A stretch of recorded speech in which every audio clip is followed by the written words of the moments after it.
Bueno, tengan todos y todas muy buenos días, chicos de primeros años. Qué gusto estar con ustedes un día más, poder escuchar las voces de los saludos de algunos cada vez que se incorporan. Siempre es pues bueno tenerlos acá. Espero que todos estén muy bien. Espero que ya estén contentos porque estamos a punto de terminar una semana más, ¿verdad? Hoy es viernesito, ya fin de semana se descansa un poco más. Hoy tenemos la entrega de una actividad, de una tarea, de la cual voy a dejar al final tiempo por si alguien tuviera alguna duda o alguna situación que quisiera que le aclare respecto a la tarea, pues ahora tenemos todavía tiempo para poderlas resolver. No se preocupen, la idea es pues no estresarnos, ¿verdad? Más de la cuenta y que las cosas, las actividades, las tareas, todo nos vaya saliendo pues bien. La agenda para el día de hoy, bueno, siempre tengan a la mano su cuaderno, como siempre se los pido, anotar la fecha. Ahora estamos 5 de marzo, ya estamos avanzando en el tercer mes del año. Y la agenda para hoy, bueno, tenemos la presentación del contenido. Vamos a empezar una nueva unidad y un nuevo tema. Vamos a ver luego el indicador de logro, vamos a hablar de la reflexión, vamos a escuchar la lectura mecánica que hoy le corresponde a un estudiante de primero F o le corresponde a Emilia. Luego vamos a hacer una detección chiquitita de saberes previos, luego desarrollo el tema y al final pues dejamos el espacio para preguntas y respuestas tanto del contenido como de la actividad, de la tarea que se va a entregar este día. Ahí está el nombre de la unidad. Hoy comenzamos la unidad número 2. Ya la unidad uno se ha dado por finalizada. Hay algunos contenidos de la unidad uno que si usted, bueno, se pone a revisar en su libro de texto, hay algunos libros, algunos temas, perdón, del libro que no se desarrollaron porque estamos priorizando contenidos. Recuerden que ahora que estamos en esta situación de trabajar desde casa por lo de la pandemia y todo lo demás, pues no hemos tenido o no es igual que estar de manera presencial en cuanto a la cantidad de clases, el tiempo de interacción entre ustedes con sus docentes. Entonces los contenidos obviamente se tienen que elegir aquellos que consideramos nosotros más significativos, más importantes, así que no se vayan a preocupar o a estresar si ustedes ven que del libro hay algunos temas que no hemos desarrollado. Es lo más normal y es por lo que yo les menciono, que hemos dado prioridad a los contenidos más importantes. Así que hoy comenzamos con la unidad uno, la número 2, perdón, cuyo tema es literatura medieval. La literatura medieval es la que vamos a desarrollar o la que vamos a ver y precisamente el contenido de hoy tiene relación con eso, ¿sí? Con el tema que corresponde a la unidad. Vamos a ver la Edad Media. Hoy nos corresponde ver la sociedad y la cultura, o sea, la parte de los contextos, ¿verdad? La sociedad medieval en general.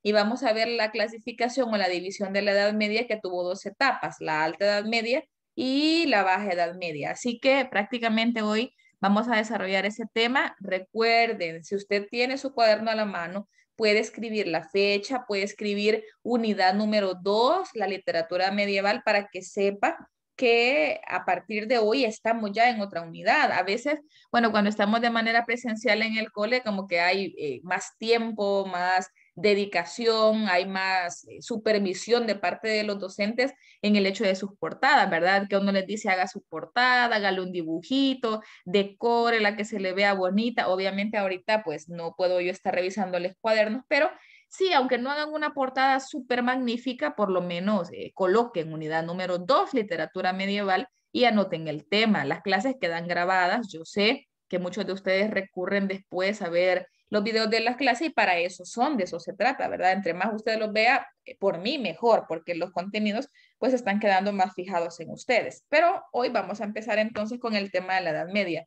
El lunes vamos a continuar con el tema de la Edad Media porque es un tema bastante extenso y no vamos a alcanzar a abordarlo en una sola clase, pero las generalidades sí, y de hecho ese es el indicador de logros. Si ustedes se fijan, dice, reconoce las principales características, valores y símbolos de la Edad Media europea, porque eso es lo que nos corresponde ver. Así que la reflexión de hoy está bastante buena, me gusta mucho y está relacionada a justamente la parte de la comunicación asertiva que hemos estado hablando toda la semana y dice, no digas todo lo que piensas, pero siempre piensa todo lo que dices.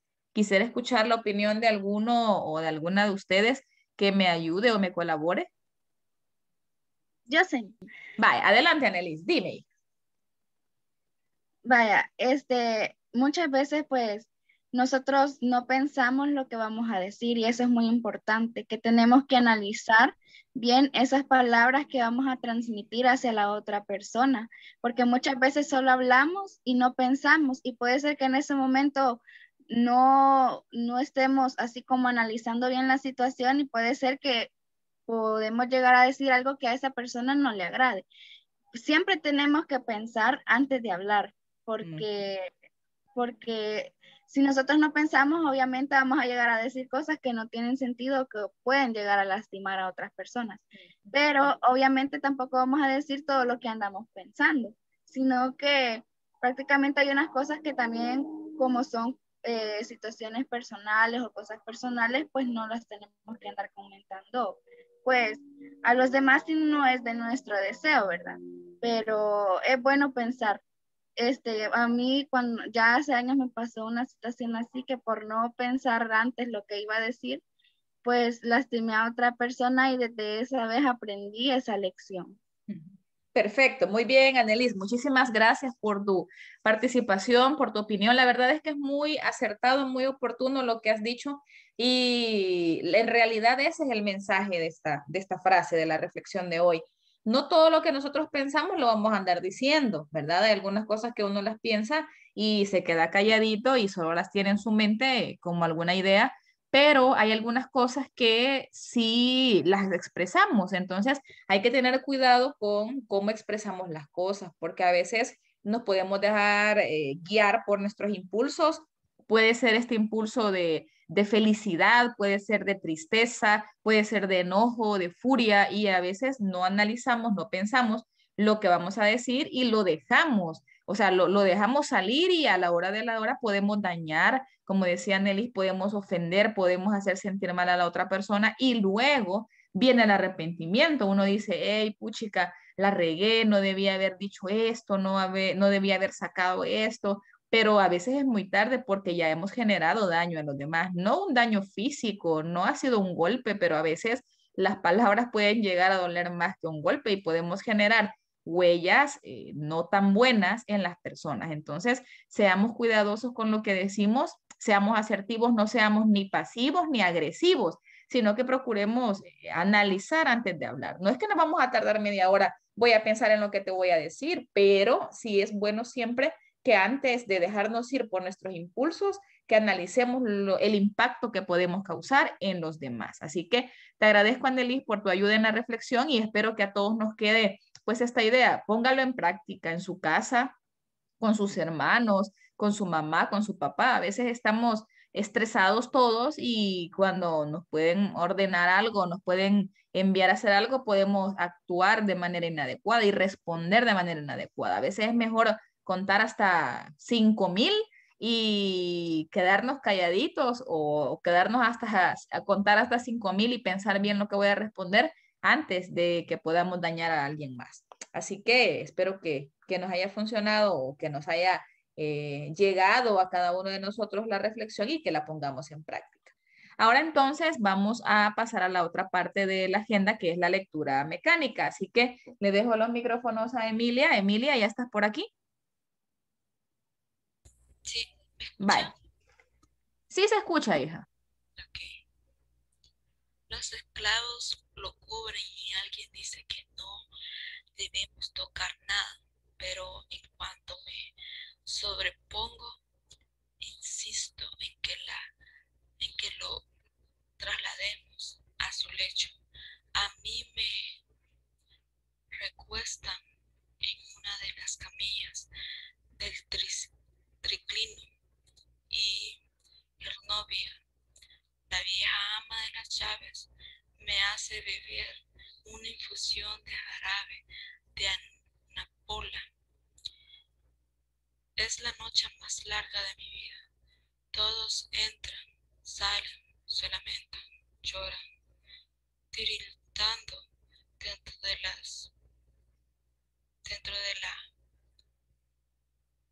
manta en el que me amo.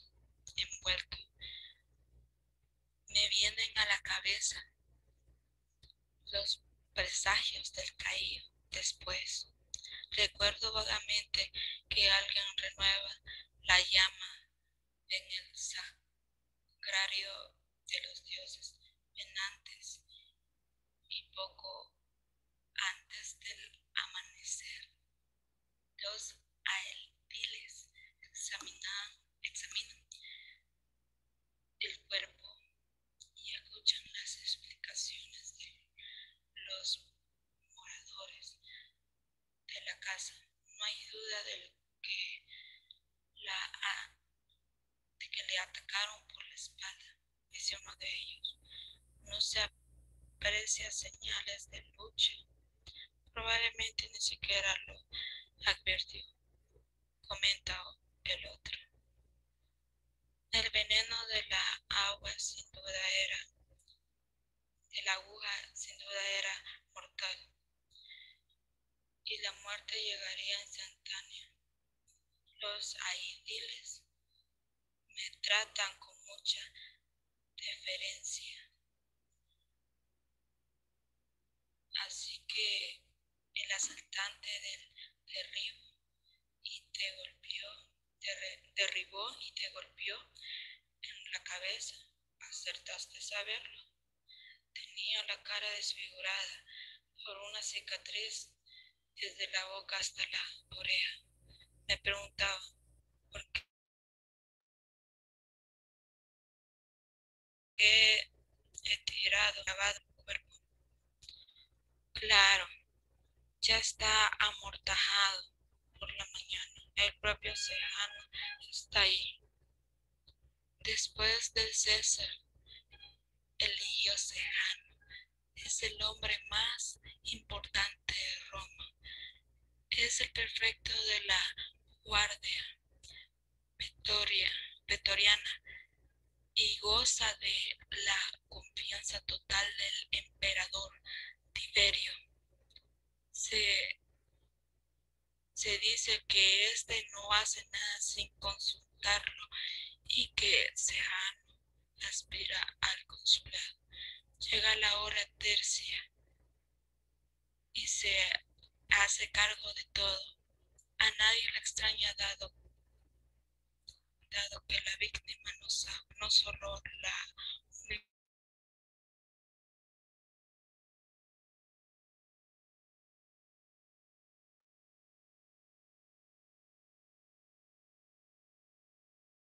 lazos de parentesco dura todo el día. Rufo se queda por lo bajo. No sé qué esperan, no sé qué esperan encontrar. ¿Estarán buscando huellas? Han puesto patas arriba el palacio, el despacho del amo. Y el prefecto no hace más que resolver en los papeles. Sin duda, tratan de hallar alguna pista, pues no gustan que fisquen de esa forma en sus casas privadas. No, señor. Sejano no hace muchas preguntas. Quiere saber en qué asuntos estaba trabajando el senador. Si se mostraba receloso o preocupado, y nos pide los nombres de todos los que frecuentan la casa. Mientras Rufus continúa refugiando antes de marcharse, se despide de mí muy cortésmente. Lo lamento de veras. Muy bien, Emilia, muchísimas gracias por ayudarnos con la lectura de este día. Te agradezco mucho. Espero yo que ya la mayoría esté leyendo esta obra. Es bastante buena, la verdad, es muy bonita. Si se fijan, ya todo empieza a girar en torno al asesinato de Atio, ¿verdad? Que se están buscando pistas.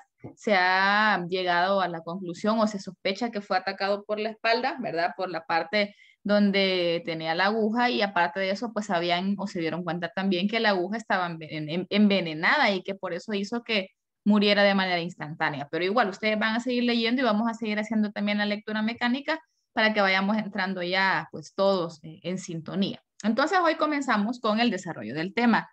Vamos a partir hablando de la Edad Media. Yo les decía que durante el año vamos a ir viendo los movimientos literarios que han marcado la literatura universal y de esos ya vimos el primero, para que ya vayamos llevando la secuencia. El primer movimiento que vimos fue el clasicismo, ¿sí? El clasicismo fue el movimiento que vimos en la unidad anterior, donde decíamos o donde nos dábamos cuenta que se caracterizó o que se vio más centrado en Grecia, en Roma, que tuvo algunas características como la búsqueda de la perfección, ¿verdad? La prudencia, la moderación, el respeto por el destino, la creencia en varios dioses. Pues ahora seguimos avanzando en el tiempo y llegamos a otro movimiento que se llamó así, se llamó Edad Media. Ahora, la Edad Media es un periodo de la historia europea, porque estamos centrándonos ahorita en Europa, que transcurre desde la desintegración del Imperio Romano de Occidente, que eso fue en el siglo V,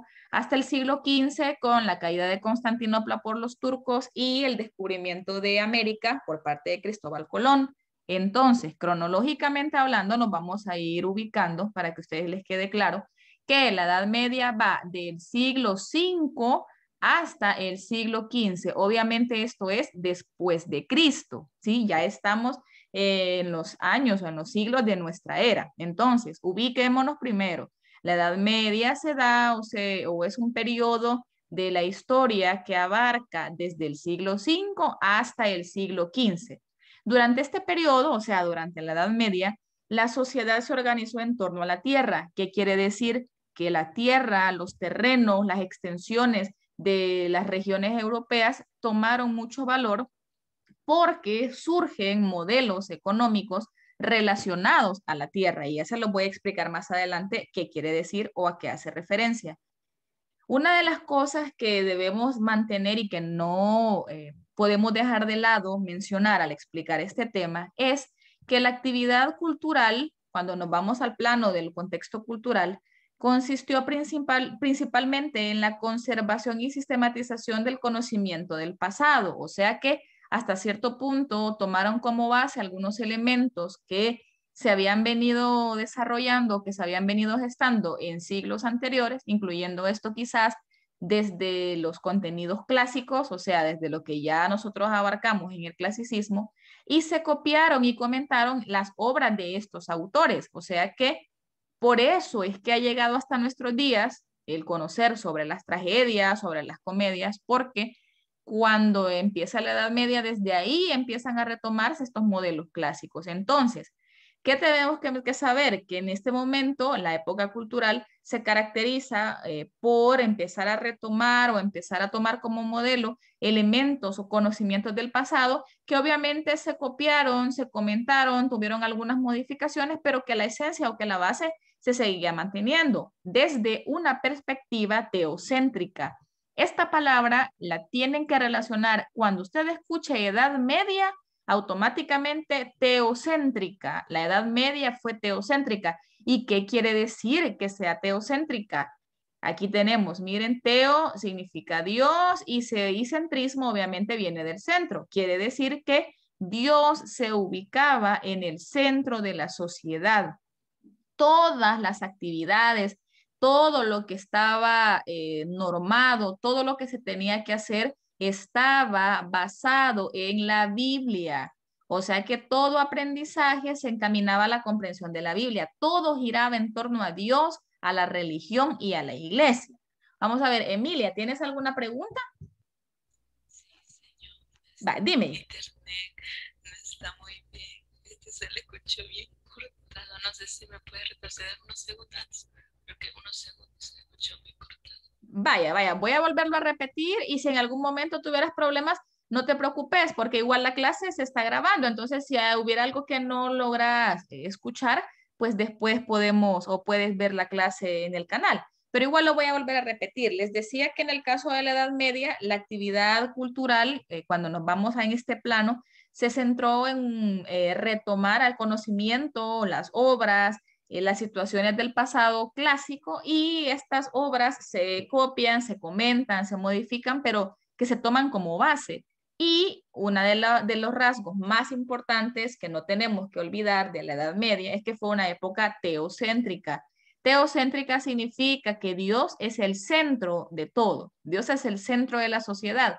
Y obviamente, si Dios es el centro de todo y todo gira en torno a Dios, la Biblia es el libro o es el elemento que es la base. Si la Biblia lo dice, lo hacemos. Si la Biblia lo dice, es bueno. Si la Biblia dice no lo haga, no lo hagamos. Si la Biblia dice que esto es pecado, entonces es pecado. Fue una época bastante radical o bastante cercana a llegar a tener una represión contra la gente que no creía en Dios, que no creía en la iglesia. De hecho, por eso es que surge la institución de la Santa Inquisición. Estoy segura que todos han escuchado hablar de la Santa Inquisición, y esta institución se encargaba de eso precisamente, de actuar en contra de las personas que no creían, los que se acusaban de herejes, de brujas, de personas relacionadas a estas cosas de sobrenaturales, del más allá y todo lo demás.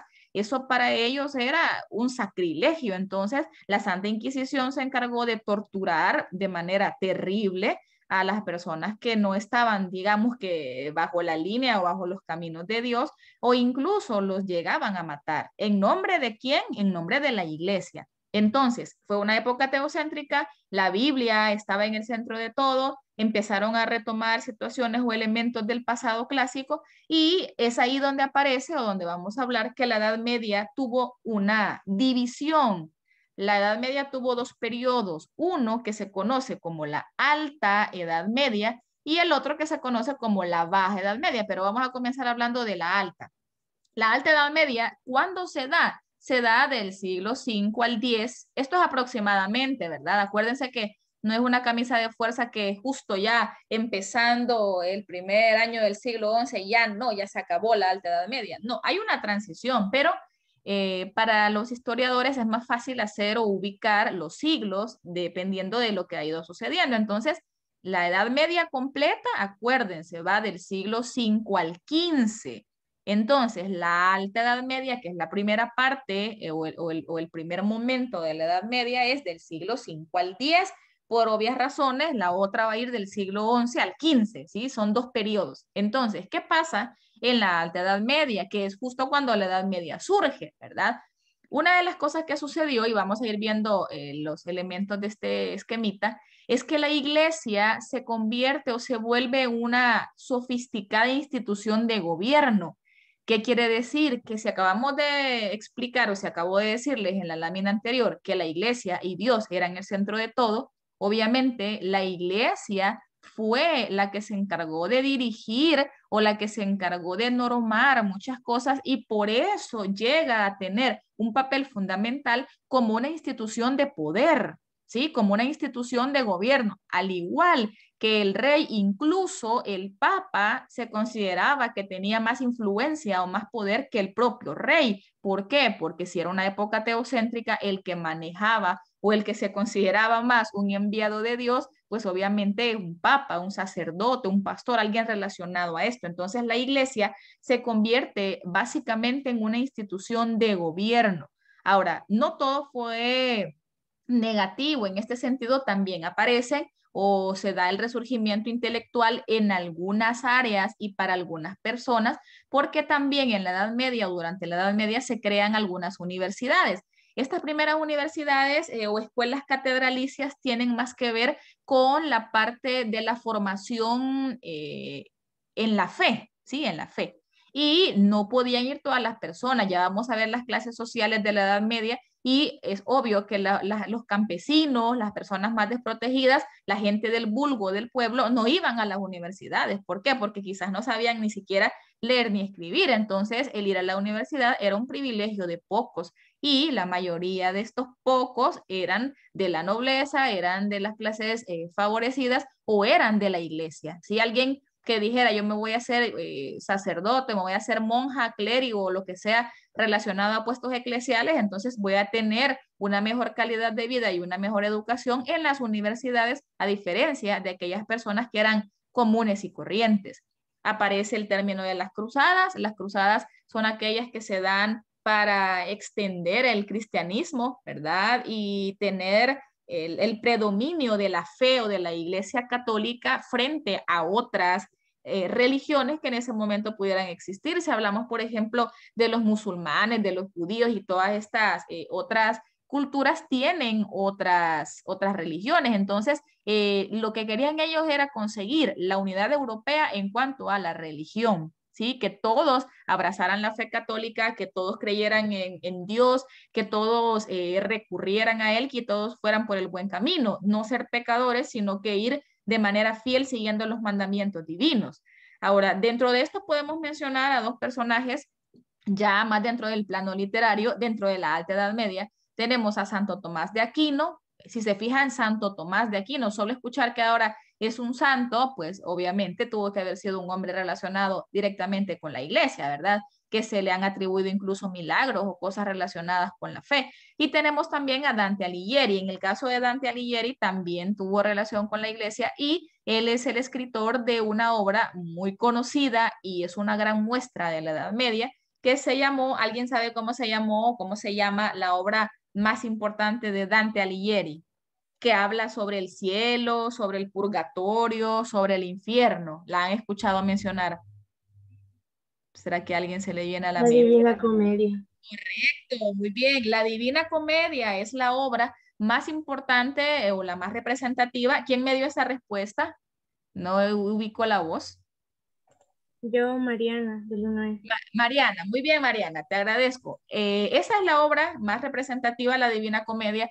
Cuando escuchamos el nombre, alguien puede decir, ah, ella debe ser divertida, debe dar risa. No, no da risa, no es una comedia como la que nosotros abordamos en la parte de las comedias grecolatinas, sino que es prácticamente un recorrido de Dante con Virgilio. Virgilio es un escritor o un referente clásico, o sea, del clasicismo, que lo guía o lo hace recorrer el infierno, los círculos del infierno, el purgatorio, y va saliendo quiénes están ahí, quiénes están en el infierno, los que hacen esto, los que practican la gula, los que practican el adulterio, los mentirosos, los asesinos. Entonces, es prácticamente un mensaje didáctico de qué pasa cuando yo me porto mal, para dónde me voy a ir, o qué pasa cuando yo me porto bien y hago las cosas de manera adecuada. Entonces, esta obra, La Divina Comedia, es una de las más representativas también de Dante Alighieri, que se desarrolla o que se ubica en la parte de la Alta Edad Media. Y también se da durante este periodo el renacimiento de la vida urbana y el comercio a gran escala. ¿Qué quiere decir? Que en este caso también habían oportunidades o habían situaciones relacionadas a economía, como todas las sociedades, como todos los países, tampoco es que vamos a vivir de la fe, ¿verdad? Hay que trabajar, hay que hacer cosas, entonces empieza a darse el comercio de artesanías, el comercio de productos agrícolas, que ya vamos a ver también orientado a qué o basado en qué se dio, y eso prácticamente se da en la parte de la Alta Edad Media. Pero luego viene la otra etapa, la otra parte, y esa otra parte es la Baja Edad Media. La Baja Edad Media es la que continúa o la que va después de la Alta, y si se fijan los nombres están bien fáciles, Alta y Baja, y va o se ubica del siglo XI al XV. Vuelvo a recordar o vuelvo a repetir, acuérdense, la Edad Media completa va del siglo V al siglo XV después de Cristo. Luego, dentro de este gran espacio de tiempo, tenemos dos etapas, la Alta Edad Media, que va del siglo V al X, y la Baja, que va del siglo XI al XV. ¿Qué pasa en la Baja Edad Media? La Baja Edad Media es cuando ya este periodo va a empezar a decaer poco a poco. ¿Qué sucede? Lo primero que sucede es que se empieza a dar un conflicto entre la iglesia y el Estado. Ah, ¿cómo está esto? Yo les decía que si en una época teocéntrica el poder estaba en el Papa, en todo lo que tuviera que ver con la iglesia, y eso incluso llegaba a pesar o el poder del Papa era mucho mayor que el del rey. Entonces, eso no empezó a gustar mucho a la parte de la monarquía porque se sentían inferiores. Las decisiones no las podían tomar si el Papa no decía, ok, démosle, se hace.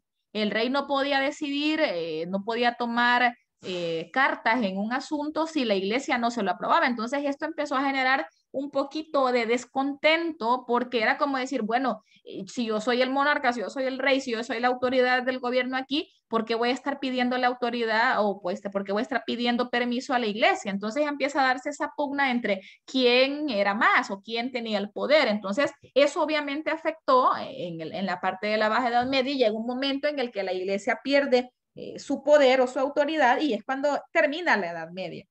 Ahora, también se empieza a dar lucha entre países por la autonomía política, porque quería cada uno tener la parte del nacionalismo, ¿verdad? No estar todos bajo la misma normativa, bajo las mismas circunstancias. Si querían abrazar la religión, qué bueno, y si no, pues eran o querían, mejor dicho, ser libres. Por eso es que empiezan a desarrollarse este periodo, es el periodo de las luchas entre caballeros andantes, ¿verdad? En su caballo, con su escudo, con su espada, defendiendo su honor, defendiendo el honor de su patria, de su región, conquistando lugares, conquistando tierras. Entonces, esta época, la época medieval, es la época de los caballeros. De hecho, el otro periodo vamos a leer el poema del Mío Cid o el Cantar del Mío Cid, y esa es una obra que toma como base a un caballero, que es Ruy Díaz de Vivar. Entonces, aquí lo que va a pasar o lo que sucede es que empiezan a darse este tipo de peleas, desde el punto de vista político, social, económico y desde el punto de vista religioso con las cruzadas, que ya les mencionaba yo que las cruzadas pretendían hacer que todo mundo abrazara la fe católica o el cristianismo. Y justo en este periodo también, que en la Baja Edad Media, aparece la Reforma Protestante. Esto fue bastante importante. La Reforma Protestante es, digamos que una iniciativa que surge en contra de la fuerza o de la represión que la Iglesia Católica estaba haciendo, ¿sí? Fue iniciada o fue desarrollada por Martín Lutero, creo que todos han escuchado hablar de Martín Lutero, quien sacó una serie de tratados acerca de algunas modificaciones o algunas cosas con las que él no estaba de acuerdo que la Iglesia estuviera haciendo. De hecho, en la actualidad todavía tenemos una división entre religiones. Si ustedes se fijan, tenemos a los católicos y tenemos a los evangélicos, ¿verdad? Que son la otra parte que tiene que ver con religión también. Entonces, algunas veces los católicos a estas otras instituciones que tienen una Biblia diferente a la católica, que tienen prácticas diferentes en la liturgia que no es una misa, sino que se conoce como culto, y eso les conocen como protestantes. ¿Por qué? Porque no siguen al 100% las reglas, las pautas o los parámetros de la Iglesia Católica. Entonces aquí es donde surge la Reforma Protestante, que generó mucho revuelo y que tuvo muchos seguidores, porque había mucha gente que estaba inconforme con la situación o lo que la Iglesia estaba haciendo, con tal de que todos siguieran la fe y siguieran el camino de Dios. Ahora, en cuanto a modelos económicos o en cuanto a el desenvolvimiento de la sociedad, hay una parte que se conoce como del feudo a la corte. ¿Qué quiere decir o qué es el feudalismo? Esto es lo primero que tenemos que saber. El feudalismo es algo muy importante porque básicamente es un contrato entre miembros de la nobleza. ¿Qué quiere decir? Que el rey, que era una figura de autoridad en cuanto a los territorios, digamos, a los nobles, o sea, a la gente siempre de clase alta, les daba sus pedazos de terreno, ¿sí? Por ejemplo, yo digo, vaya, yo soy el rey y le voy a dar a los nobles que tengo más cercanos a mí una extensión de terreno. Le voy a dar una a Emanuel, le voy a dar una a Arturo, le voy a dar una a Mariana, le voy a dar una a Nelis. Vaya, tomen ustedes 4, van a ser los señores feudales. Yo les voy a dar el terreno y ustedes se encargan de administrar todo lo que tenga que ver con eso. Entonces, ustedes como señores feudales, lo que tenían que hacer era conseguir vasallos. Los vasallos eran hombres libres, o sea, no eran esclavos, que trabajaban para ustedes, que trabajaban sus tierras, que producían en sus terrenos, que cuidaban todo lo que tuviera que ver, que los alimentaban incluso a ustedes, pero hacían algo que se llamaba un juramento de homenaje y fidelidad. ¿Quién hacía este juramento de homenaje? Lo hacían los vasallos. O sea que si yo digo, yo soy el señor feudal, en este caso los 4 que mencioné, Annelies es un señor feudal, ella conseguía vasallos. Obviamente esto eran puestos de hombre, ¿verdad? Ahora estoy ambientándolo en la actualidad, pero en ese momento casi siempre eran hombres a los que se les daba este título. Entonces, lo que pasaba es que los vasallos, o sea, los empleados, los subordinados, si lo vemos ya en términos reales, actuales, hacían un juramento de homenaje y fidelidad en el que yo decía, ok, yo como vasallo me comprometo a trabajar en sus terrenos, a ser fiel a usted, a hacer lo que usted me pida, y todavía incluso le tenían que pagar impuestos los vasallos al señor feudal. ¿Y a cambio de qué? ¿Será que les pagaban? A cambio, simple y sencillamente, de tener un lugar para vivir en el territorio. ¿Sí? El feudo era una extensión de tierra bien cercado, con un castillo bien cuidadito. El señor feudal estaba bien galán, ¿verdad? Porque era el noble, el que tenía el poder, y los vasallos trabajaban para él a cambio de tener un lugar para vivir, y que si en algún momento había una lucha, un pleito, un conflicto, por muchas razones que se dieron, ellos tenían protección. Así de fácil. Ese era el trato, ese era el intercambio, esa era la diferencia. Y luego empieza el sistema feudal a caer un poco porque se empieza a dar una alianza entre las monarquías y la burguesía. ¿Qué quiere decir? Que empiezan a surgir otros modelos económicos u otros modelos de desarrollo relacionados al comercio y ya no solo a la producción feudal, y entonces esto empieza a generar que se tambalee el feudalismo. De hecho, si se fijan, bueno, yo les traigo esta imagen de los modelos económicos que se dieron en la Edad Media. Tenemos el feudalismo, que se dio en la Alta Edad Media, empezó en la Alta Edad Media y fue donde tomó su máximo apogeo, y la burguesía, que se da en la Baja Edad Media. Entonces, aquí tenemos esto que ustedes observan aquí, al lado izquierdo, es el feudo y las partes que tenía. Tenía, para comenzar, la vivienda del señor feudal. Si se fijan aquí, tenemos el castillo. Este castillo era donde vivía el señor feudal, el mero mero, el que al rey le había dado la tierra y el que la iba a administrar. Luego teníamos en el número 2 las tierras comunales, que eran las pertenecientes a todo el feudo. Habían bosques, habían pastos para el ganado. Luego teníamos la vivienda de los campesinos. En esta aldeíta era donde vivían los vasallos, ¿sí? Era el lugar donde los vasallos vivían, y que estaba obviamente protegido dentro del feudo. Luego teníamos los mansos, que eran tierras cedidas por el señor a los campesinos. Lo que se daba en los mansos era para que comieran ellos. O sea que tampoco era que murieran de hambre. Por eso les digo que no eran esclavos. O sea que lo que se producía en los mansos, en producción agrícola, ¿verdad? Era para que se lo comieran los de la aldea a cambio de su trabajo. Y en el número 5 tenemos las reservas señoriales. Estas eran las tierras reservadas al señor y la cultivaban los siervos. ¿Qué quiere decir? Que aquí lo que se daba en la reserva señorial era lo mejor, los mejores cultivos, más cuidados, más dedicados, y lo que salía de aquí iba para el señor feudal. O sea que hay una clara diferencia, o hay una marcada diferencia de estatus. Entonces, afuera de los feudos, este es el feudo. Afuera de los feudos, póngale que aquí alrededor habían los que se conocían o al castillo, mejor dicho, se le conocía como burgo.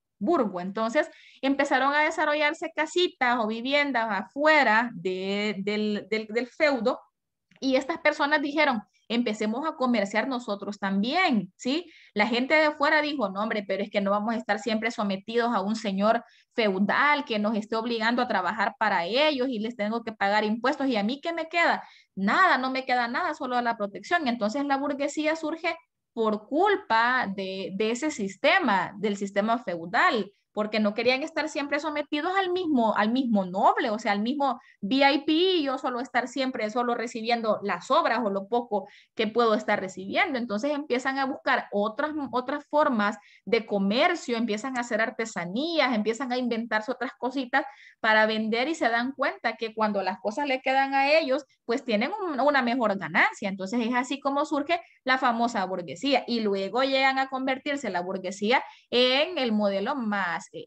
imperante. Estas son las clases sociales. Tenemos la pirámide, son dos, básicamente es la misma. En la cabeza está el rey, ¿sí? Si se fijan, tenemos el rey, los nobles y los monjes, o sea, todo esto era el mismo valor. Si se fijan, rey, nobles y monjes eran de la clase privilegiada, ¿sí? Eran la clase alta. Luego los campesinos eran la clase baja. Y aquí, si se fijan, está igual en colores. Tenemos rey, nobles, clero, y tenemos campesinos. El clero es la iglesia, acuérdense, el clero es la iglesia, los nobles son los caballeros, los que estaban bajo el mando o bajo el dominio del rey también, pero que tenían riquezas, o sea, que tenían dinero, no eran pobrecitos indefensos. Y acuérdense que aquí tenemos al rey y el papa era poderoso también. ¿Por qué? Porque era una sociedad teocéntrica. Entonces las clases sociales estuvieron marcadas. Las mujeres, ¿dónde o por qué no aparecen? Las mujeres todavía no figuraban mucho aquí, seguían teniendo, digamos que un papel más doméstico, aunque obviamente el rey y la reina eran poderosos, ¿verdad? Los nobles tenían a sus esposas, eran poderosas, el clero, habían quizás, habían monjes, habían mujeres también, habían monjas o religiosas, y en el caso de los campesinos habían hombres y mujeres, solo que los puestos de poder casi siempre figuraban o estaban a cargo de los hombres.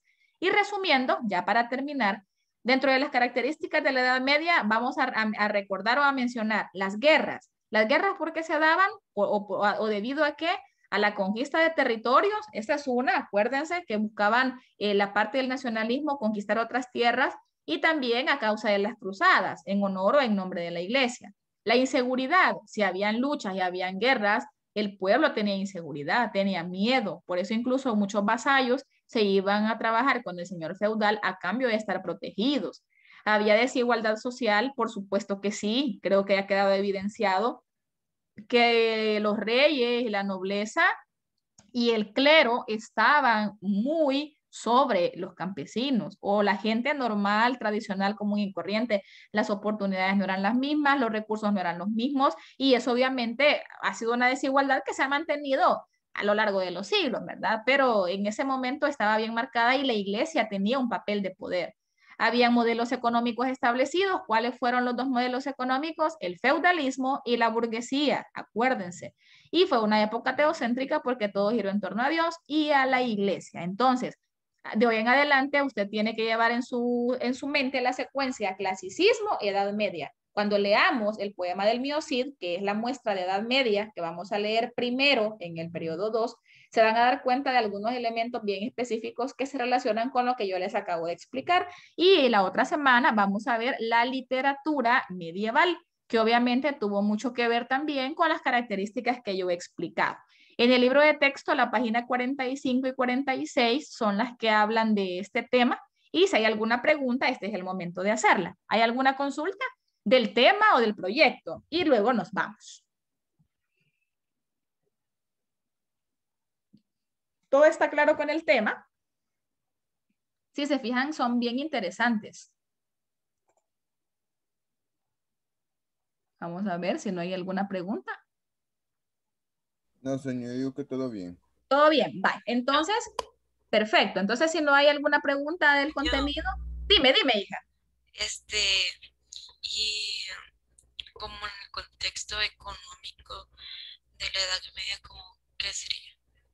El contexto económico es, Emilia, donde entra la parte del feudalismo y de la burguesía, porque la parte económica es como darnos cuenta de cómo se movían los bienes, los recursos o cómo se obtenían, quieras o no, el dinerito para vivir. Entonces, ahí tenés que mencionar, o ahí donde entran los dos modelos, la parte de el feudalismo en la alta edad media y la burguesía en la baja. Estos son los modelos económicos.